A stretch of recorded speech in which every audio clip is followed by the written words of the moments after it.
Hello and welcome back. I woke up this morning feeling very full of gratitude, very excited to be alive, very happy for this new year. Part of that is due to the fact that tarot readings keep coming up on my TikTok feed, and they're just full of positive messages. Like 2026 is going to be very abundant for you and very successful for you, and X, Y, and Z, and I'm totally here for it. I'm excited. At the end, well, At the end of 2025, in December, I experienced a tower moment, and I'm still working through that. So what happened is I'm wrapping up a very big cycle that needed to come to a completion for myself.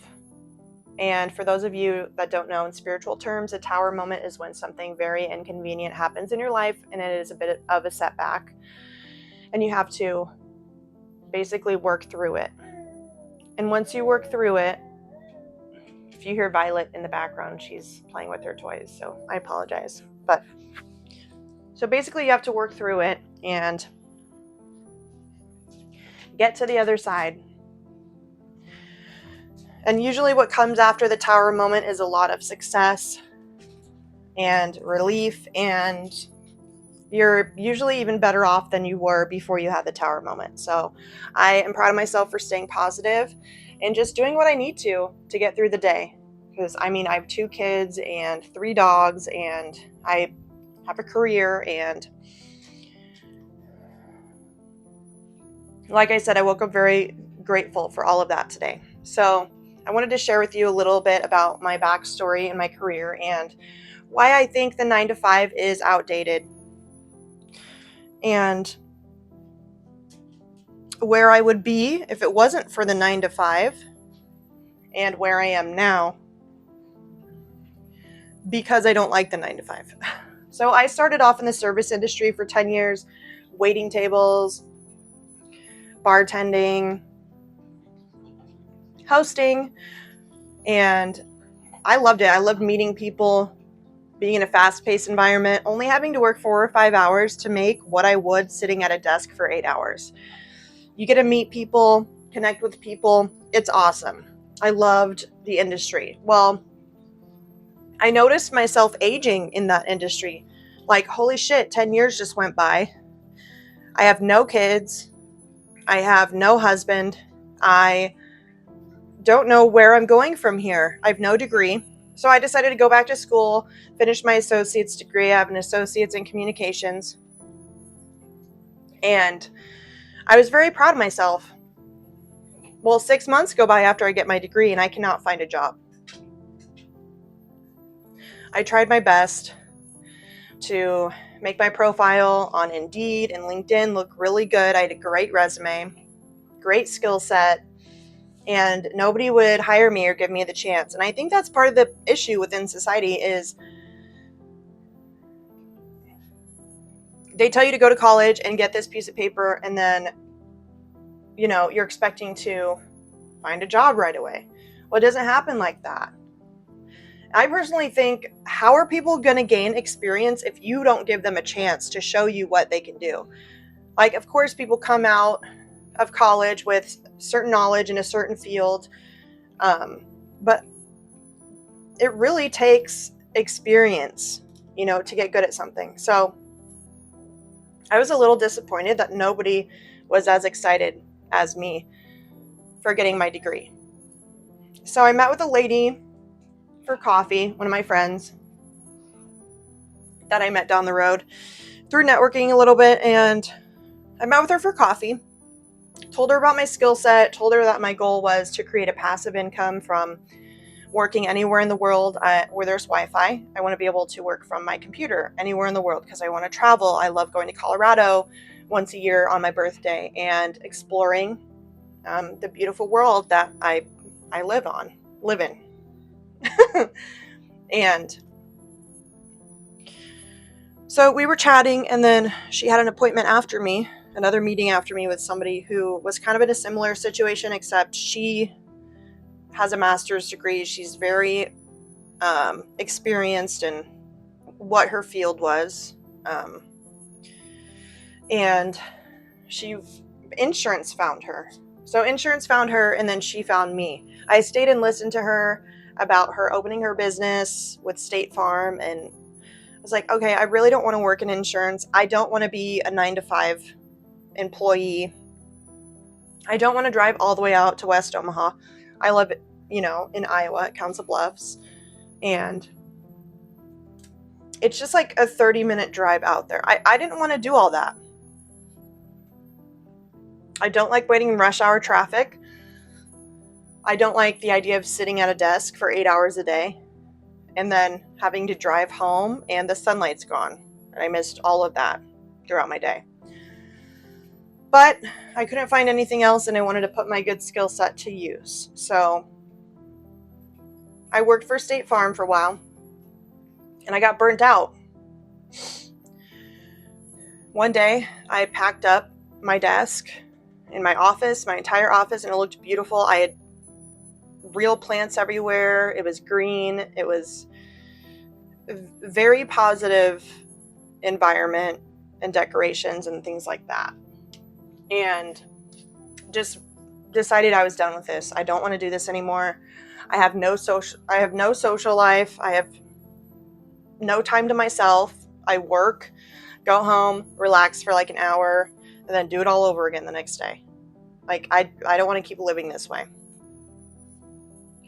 So personally, that's the way society is structured, is, and most people at that time had a family.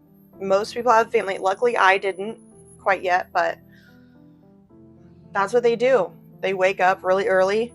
Some are motivated to even go to the gym and then go to work, sit at a desk for 8 or 9 hours. Well, actually, before they even get to their desk, they're stuck in rush hour traffic, and if they show up 5 minutes late, they get dinged for that. They get in trouble. And I'm like, well, honestly, you're lucky they showed up at all. I think these careers and these CEOs and some of these business owners don't really remember what it was like to be at the bottom. And they need to be humbled a little bit, because this is an exchange. Of course, you're paying your employee to provide a service for you and for the community, but they're also taking time away from their families to be here supporting your business. It's a two-way street. It takes two to tango. You both need each other. And I think, some organizations forget that. So I think it would honestly be a really good idea to have, I think there are businesses out here who do this, but just restructure the leadership in some of these workplaces, because some people get carried away with their positions of power and they forget that they're human, and so are the people that are working for them. And they forget that people have lives outside of work. Work-life balance is very important to me, and I don't see enough of that in today's 9 to 5 culture. I mean, we have, what are they called? I can't even think of it right now. The pharmacy techs who fill prescriptions and stuff for people. Like, people need their meds. That's a very important job. And, I call Walgreens and they say, we're closed for 40 minutes for a lunch break. 40 minutes for a lunch break is ridiculous.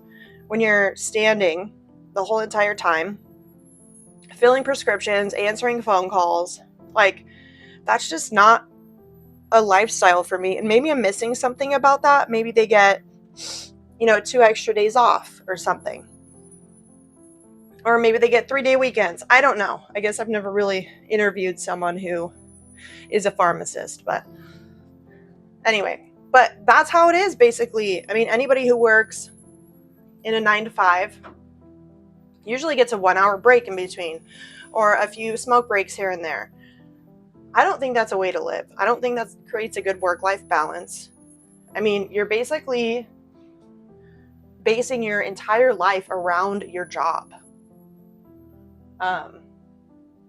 And I loved the 9 to 5 at first. It was exciting. It was new. I was like, great, I don't have to go back to a restaurant. I love this. And then I got burnt out and had to go back to a restaurant anyway, because I made an impulsive decision to pack up my desk in my career and just leave. I didn't feel appreciated. My boss was very generous, get me wrong, and she dealt with a lot of my bullshit. And by bullshit, I mean, like, there were days where I felt that she wasn't being as empathetic as she should be. There were days where it felt like her leadership was not where it should be. And it wasn't inspiring. And of course, you're allowed to have bad days. But if she's allowed to have bad days, I'm allowed to have bad days too. I mean, it's an exchange, like I said. We're both human beings. So she was very awesome. I learned a lot from her. She was a great mentor. But that's the thing too, is I didn't feel like she appreciated the fact that I showed up to work every day. I made the conscious decision to work for her, to show up to work, and I wasn't even making that much money to start up. And I remember being 5 minutes late. She's like, oh, I really appreciate it if you could get here on time. We got to do X, Y, and Z. I said, my contract says that I start work at 9 and I end at 5. It's 8:30. You want me to be here at 8:30 and then I get a half an hour break for lunch, basically. Like, you're lucky that I even showed up at all today. And I know that kind of sounds pessimistic, but seriously, that's how I feel. Knock it off. Go lay down. Crow's being annoying because I'm recording my podcast and he's like, oh, well, I need stuff too. I'm a dog. So I'm going to let him outside. But anyway, like I said, I feel very happy for the journey that I've had and the fact that I was able to land that career. So I'm still doing the insurance thing. I'm still working on my career and trying to excel my career. But get this. So I did end up leaving State Farm again for a second time. I did go back. I wasn't in the position that I was before. Somebody new was in my position. Well, good for her because I left. So that gave her a chance to be in that position. I was about to have a baby. I wanted to work from home. Like I said, I don't like rush hour traffic. We have to wake up, sit in rush hour traffic for 40 minutes just so we're not late to work. I noticed myself getting to work on time if I just left 5 minutes later. So if I leave 5 minutes later, if you leave your house, if it's like 8 or 8:30 in the morning, and you leave your house 5 minutes past the time that you're supposed to leave to somehow be on time, you'll get there on time. Well, I mean, you'll get there 5 minutes later, but then you won't be like 10 or 15 minutes late. I don't know how the math works, but basically, every time I left 5 minutes later, I didn't have to sit in rush hour traffic. I didn't have to mentally exhaust myself before I even got to work. And I think that's part of the process too. Is like people have to sit in rush hour traffic. It's frustrating. It's annoying. I mean, maybe other people have rituals where they listen to a podcast or listen to music, and then that's what they do on the way to work. And that's great. But even then, like, that's too much time. We don't get paid to sit in rush hour traffic. We get paid when we get there and that clock starts. We don't get paid when we leave work and have to sit in rush hour traffic again and take an hour to get home. And then your employers are like looking down on you because you're the first one out of the door at 5 o'clock. Well, yeah, we're humans. We just spent 8 hours here in your place, in your facility, and you don't want us to get up and rush and like get home to our families and where we need to go. And some people have to pick up their kids at 3 o'clock p.m. Like, the 9 to 5 is so outdated and it needs to be restructured because that is so stressful. Trying to find time in your day to go pick up your kids, trying to find somebody to go pick up your kids. When I told myself when I have kids, there's no way in hell I will be paying for somebody else to raise my kids. So we have to work a 9 to 5. sit at a desk all day, answering phone calls, taking other people's shit, trying to sell our products, whatever, all day. And then we have to somehow leave at 3 o'clock, go pick up our kids, whatever. And then your employer uses that against you. So we have to pay basically our whole paycheck for daycare for our kids if they're not in school yet, just so that somebody else can raise our kids.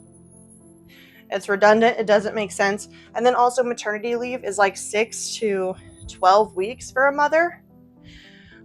I think that's not enough time.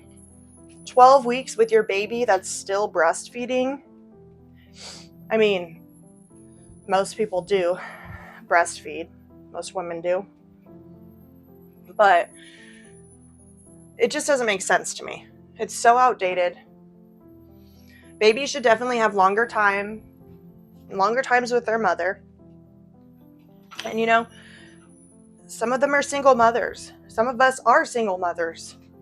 We don't have the support. We don't have a husband. We don't have somebody making all that money so we can stay home with our children. Not a lot of people have that luxury. Anyway. And once again, I apologize. I usually write an outline before I record a podcast episode, but I was feeling very inspired and just wanted to see if I could do it on my own without rambling too much. One of my friends actually told me, just talk. Just be yourself on your podcast. So that's what I'm doing today. But I can see myself kind of getting off on tangents and then not remembering where I was and things like that, which is also why I need a co-host, by the way. So I am taking co-host applications, just so you know. So that's my thing about the 9 to 5. So yet again, I ended up leaving where I was at that position. I went back to the restaurant, decided I didn't like that. Too old to be here. Everyone was younger than me, and then I went back. Luckily, she took me back. So I stayed there for another year. And then I left. Again, on mutual terms. But what I'm very thankful for is the fact that she let me work from home if I came to the office once a week. When I had my baby, she let me bring my baby to the office and sit next to me. Well, and mind you, Vivian was an amazing baby. She was actually very bad at being a baby. She hardly ever cried. Her and I kind of had a very intuitive connection. I knew when she needed to eat. She barely told me anything. We just knew. I just knew. But yeah, so I really appreciated that luxury from her, but also it did come at a price. It always came at a price, and I don't like that. I like people doing things out of the kindness of their heart to make other people's lives easier, not so that it'll just benefit them. And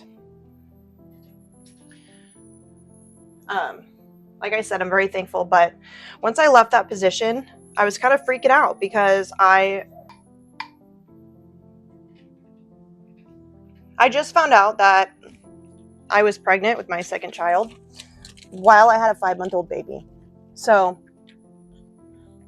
I wasn't sure what my next steps would be, but I just want to let you know that everything happens for a reason. So what happened is I was searching for jobs nonstop for weeks.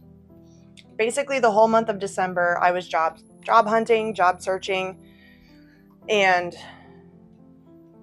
finally, in a weird, intuitive way, I saw this girl that looked familiar on LinkedIn. And I was like, oh, I think I might have met her at a house party when I was 18. And she looks really familiar. So I applied to her job, which was insurance producer sales.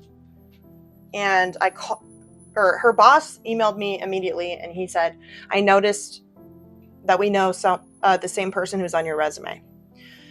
So he called me and asked a little bit about me, asked me to meet for pizza. So I went and met them, and turns out I didn't even know the woman at all. I didn't even know Abby. It was just like an intuitive feeling that I thought that I knew her that led me to apply to that job, to that position. And that's where I'm at now. I took a $20,000 pay cut coming to this agency And I'm lucky that I even got that. I just want to let you know, if you're ever in a position, definitely ask for what you want before you start the job. The worst they'll say is no. So like me at State Farm, I asked, if I come back here, can I have a almost fully remote position, please? And she accommodated that for me. I mean, that was part of the problem, and part of the reason why I left the second time is because my coworkers were jealous that I asked for what I wanted and I got it. So basically, my job there was compromised, and I believe it was due to them being jealous that I got to work from home. So anyway, definitely ask for what you want, even if other people aren't happy about it. So when coming to this agency, I said, I really need X amount of money to survive monthly, because it was a commission only. It still is. It's a commission only structure. And I'm not familiar with that. I'm not familiar with not having a stable income. I mean, I guess when I worked at restaurants, it was just making cash and stuff, but I didn't have dependents. I didn't have kids. I just had myself. And I knew I was going to make money if I went to work. I knew I was going to make tips. So basically, I'm like back to doing that, back to needing to make a lot more money because I have kids in this career field that only allows commission only. But the plus side is I get to work from home. I found an agency that is fully remote. So all of us work from home. Due to COVID, he got rid of his physical location. He now has a shared space with a couple cubicles, basically with doors is what it is. A couple offices that he rents out. And then the rest of us work from home. So I just want to say, sometimes it's not always about money. Like I said, I took a $20,000 pay cut coming to this new career, but I got to stay home with my kids. I've been home with my kids since Vivian was 5 months old. She's now a year and a half. Violet is 5 months old. I've been home every single day for 24 hours, basically, with both of my children. And that's the thing too. I work from home. I get to spend all that time with my kids. And it is one of my goals, once I am successful, and maybe once I find the right partnership, I want to provide or help other single moms find more remote opportunities for themselves. And I'm not talking about the remote opportunities where you're micromanaged from far away, where they have a timer set on your mouse and on your headphones and on your keyboard, so that if you don't type a certain amount of letters or words within a certain time frame, like they'll see that and they'll call you. Or if they don't see your mouse move for like 10 minutes, they see that and they call you. Like, no, none of that bullshit. You're going to trust me 100% to work from home. And that's the work-life balance that I'm referring to. And it also helps your mental health too. So if you're anything like me, you definitely don't like to be told what to do. You know you're a leader, or that you could be. And you want to stay home with your children because family is important. You don't want to sit behind a desk, get stressed out in rush hour traffic, come home, spend an hour with your kids, bathe them, eat dinner, put them to bed, and then do it all over again the next day. So that is why I woke up today feeling very grateful. I don't have a lot of support in my life right now due to my tower moment. When I really needed people the most, they basically abandoned me. So I'm dealing with that. But there have been a few people who have been very supportive during this time, and I'm very thankful for them. So I just wanted to share that part of my story with you guys and let you know that if I, excuse me, ran for president or senator, I would definitely restructure the 9 to 5. I'm very passionate about that. And I would definitely offer more opportunities to work from home or remote per se, anywhere in the world that you can. And not the type of jobs that you have to sit at your desk for 8 hours a day and not move. and take phone calls all day. And if you miss a phone call, then you're in trouble and whatever, because you had to get up and take your kid to the bathroom or change their diaper or whatever. I'm talking about the flexibility that families need to be successful, so that kids don't grow up with one parent or both parents, constantly working, and then they feel neglected. And then, we want to decompress from working all day. So, we might want to sit on our phones for an hour, and then we're neglecting our kids and, things like that. So I definitely want to promote a healthy work-life balance. I went and met with so I've been doing a lot of networking. It's been a goal of mine to start getting more active in the community now that my daughter is 5 months old and now that Violet's 5 months old and Vivian is a little more self-sufficient. I wanted to hire a babysitter, and I don't trust anybody with my kids. That's part of the reason why I don't, I read the scariest articles online about daycares and abuse and things like that. I did not want my kids to go to a daycare. And there's also so many germs and stuff, and I know I can't be afraid forever, but at least for now, while they're tiny babies, I wanted to be home with them. So I'm a huge advocate for work from home. And anyway, but I met with the Omaha Chamber of Commerce CEO at one of my networking meetings, and it was with a bunch of local business owners here in Omaha, and they mentioned that it's really difficult to find and keep employees. And sorry, my throat is really dry.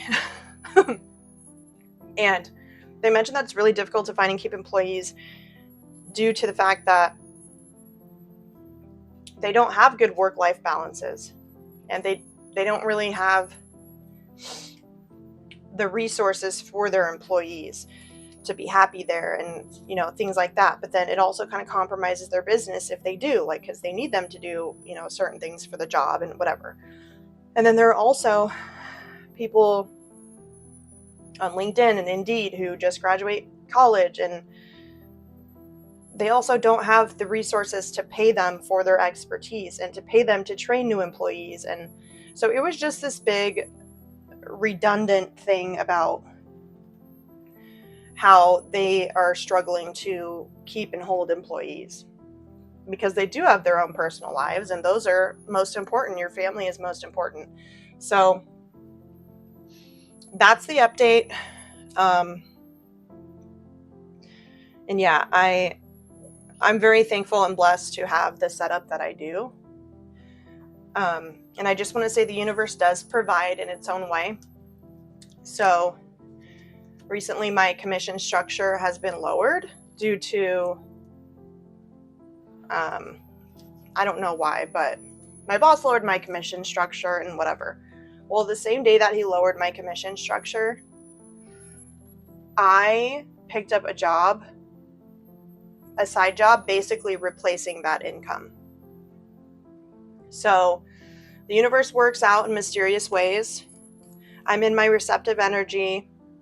I'm focusing more on commercial business now, and I'm about to start a second business venture. So I'm not letting my tower moment keep me down. Anyone who doesn't want to be involved in my life at this point, that's their own choice, and I feel bad for them, because once they see me move forward from this and not continue that pattern and that cycle for myself,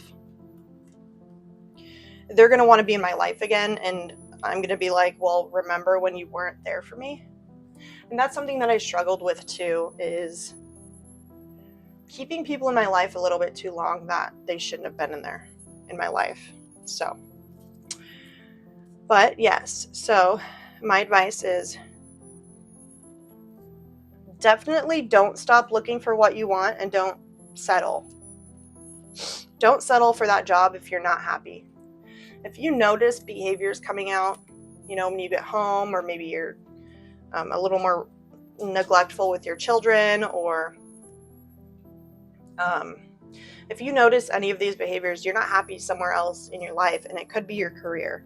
So my advice is to definitely do what you have to do to take the steps to get happy again, and be grateful and be thankful for the life that you have. And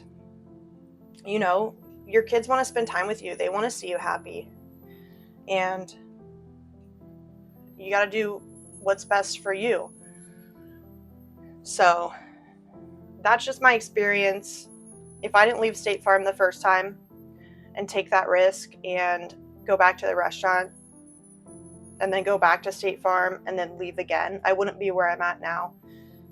Of course, I took a huge pay cut, but I'm so happy I didn't miss any of my children's childhood right now while they're babies. And I wish that for everybody. And I wish fathers had some paternity leave too as part of their benefits package. So I think, employees need to be rewarded a lot more.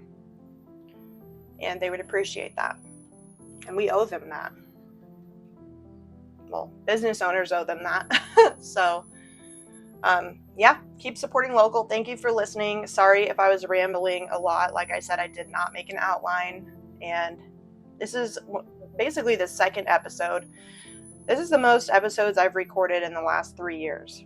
So I'm proud of myself for getting back on my podcast too and getting back into my hobbies. I have this podcast and I do ASMR. I have an ASMR channel. So if you haven't checked that out, it's called The Color Club ASMR, exactly how it sounds. And I just crush a bunch of chalk, and it's relaxing and soothing to me. So thank you for your support, and I hope you continue to have a kick-ass year, and definitely set those goals for yourself. If you're not happy where you're at in 2026, or you find yourself in the same draining position, definitely try to take those steps to find what will make you happy. If that's starting your own business and going somewhere and starting from the bottom. Maybe you do have to take that pay cut to spend more time with your kids, or to have maybe a half day so that you can pick them up from school and take them out for a late lunch to some fast food or whatever they like. Take them to the store, get them a nice little treat, before you head home. Nobody needs to be sitting, especially people with families, they don't need to be sitting at a desk for 8 hours a day. It's just so outdated. So, all right, I'll quit talking now. Catch you on the next episode.